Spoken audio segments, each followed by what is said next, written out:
ngeen jëf Waly Tombong ginnaawam bandang Le Quotidien nañu muy moom Tombong Waly di Saliou Ndao di ñaar ñi nga xam ne dañoo bokkoon ci ñi ñu jàpp na yooyu ñi faat Bassirou Faye ñoom ñaar ñëpp bàyyi nañu leen génn nañ leen ñu dem léegi nag génn nañu bàyyi fa kii di Sidi Mouhamed Bouhaleb Observateur nañu moom Bouhaleb caaxaan génneewu ko ca ndax ñi nga xamante ne ji ñoo seede ñett ca seede ya ku ca mel ne Seyd Diagne ku ca mel ne Doudou Faye ak Géej Jonn daanaka génnewuñ ci Mouhamed Bouhaleb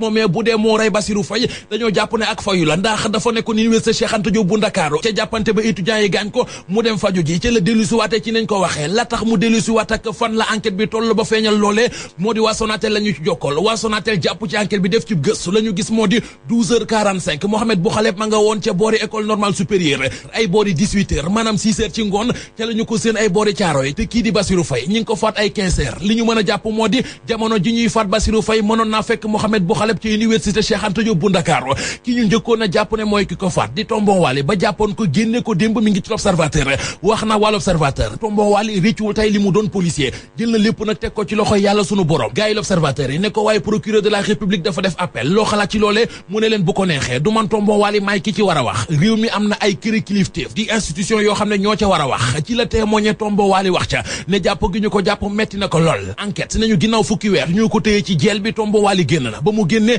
wax na ak ñoom ci li mu wax ak journaliste enquête yi ne kay bokk na ci li mu leen ne bala mu doon am lu ko gën a metti mooy day gis yaay mu nekk ci ay jafe-jafe Tombong Waly ne nekk gi mu nekkoon ca kaso ba daa meloon na ku nekkuloon ci kaso ndax jàppale gi ñu ko doon jàppale populaire nañu Tombong Waly wax na li mu jàngee ci jàpp gi ñu ko jàpp nee na bu aju woon ci moom rek day dellu doonaat policier solaat ne ndax ba mu ciy dugg taxawoon nation moo ko taxoon a jóg la si ne kay nañu Tombong Waly ak Saliou Ndao bi ñu leen génnee ci kaso bi seeni avocat léegi ñi ngi ci beneen xeex kenn ci avocat yi di maître Khassimou Touré mooy avocat Saliou Ndao li mu bëgg moo di ab kiliyaanam ñu dugalaat ko ci police bi maanaam intégré waat ko maître Bamba Cissé di avocat Tombong Waly laas nañu li mu bëgg moo di ab kiliyaanam di Tombong Waly gannaaw bi ñu ko téyee ci kaso bi aw turam ñu ŋawtee ko fu nekk jëli tuuma gàll ci ndoddam bàyyi nañu ko bu ñu ko bàyyi mu demee noonee nañu ko dàmp laas nañu wax ji nag du loolee wax ji moo di fetal gi ñu reyee Bassirou Faye ba léegi kenn gisu ko ñu gis ko moom Bassirou Faye ci xët mu njëkk Walf Fadjri li ñu yéene kaay bi wax moo di Tombong Waly génnagul ci mball gi ndax démb lañu ko génnee ci kaso bi doyen di sis moo ne ko demal waaye Tombong Waly mën naa delluwaat ci kaso bi ne bu ñu fàtte ne procureur dafa def appel bu chambre d'accusation ànd ak procureur bi